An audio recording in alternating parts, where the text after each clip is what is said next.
আসসালামু আলাইকুম। আজকে আমরা আলোচনা করব ডক্সিমার ট্যাবলেট নিয়ে। এটা প্রস্তুতকারক এসিআই লিমিটেড। এটা জেনেরিক নেম ডক্সোপাইলিন 200 মিলিগ্রাম। এটা পার পিস ৮ টাকা করে। এক বক্সের দাম ৪০০ টাকা করে। এক পাতার দাম ৮০ টাকা। এছাড়া এটা ৪০০ এমজি আকারে পাওয়া যায় এবং সিরাপ আকারে পাওয়া যায়।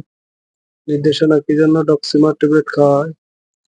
এটা সাধারণত ডাক্তারগণ দিয়ে থাকেন এজমা, হাঁপানি, শ্বাসকষ্ট, কাশি দূর করতে।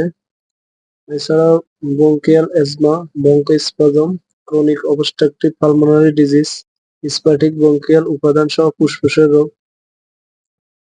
ফার্মাকোলজি ডক্সোপাইলিন একটি আদর্শ শ্বাসনালীর সম্প্রসারক। গঠনগত দিক থেকে ৭ নম্বর পজিশনে ডাইঅক্সিলেন গ্রুপ থাকার কারণে এটি থিওবাইলিন থেকে আলাদা।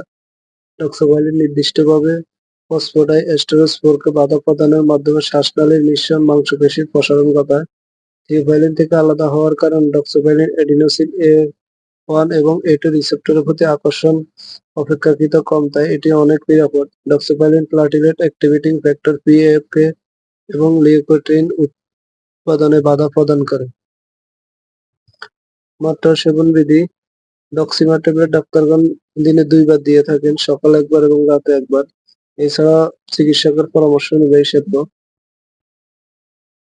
পার্শ্ব প্রতিক্রিয়া সাধারণত বমি বমি ভাব, বমি হওয়া, মাথা ব্যথা, খিটখিটে ভাব, অনিদ্রা ইত্যাদি। গর্ভাবস্থায় স্তন্যদানকালে স্তন্যদানকালে ব্যবহার। পানিতে দেখা গেছে যে মায়ের গর্ভে জন্মের পর শিশুর বৃদ্ধিতে ডক্সিপাইলিন বাধা প্রদান করে না। যেহেতু গর্ভকালীন সময়ে এই ওষুধ ব্যবহারের সীমিত অভিজ্ঞতা রয়েছে, শুধুমাত্র একান্ত প্রয়োজন হলে ডক্সিপাইলিন গর্ভবতী মহিলাদের দেওয়া যেতে পারে। স্তন্যদানকালীন সময়ে এই ওষুধ প্রতিনির্দেশিত। এছাড়াও গর্ভাবস্থায় স্তন্যদানকালে অবশ্যই ডাক্তারের পরামর্শ নিয়েই খেতে হবে।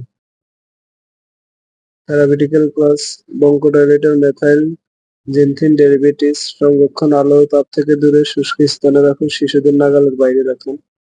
এছাড়া যেকোনো মেডিসিন খাবার পূর্বে অবশ্যই ডাক্তারের পরামর্শ নিয়েই খাবেন। নিজে নিজে ভিডিও দেখে কোনো ওষুধ খাবেন না।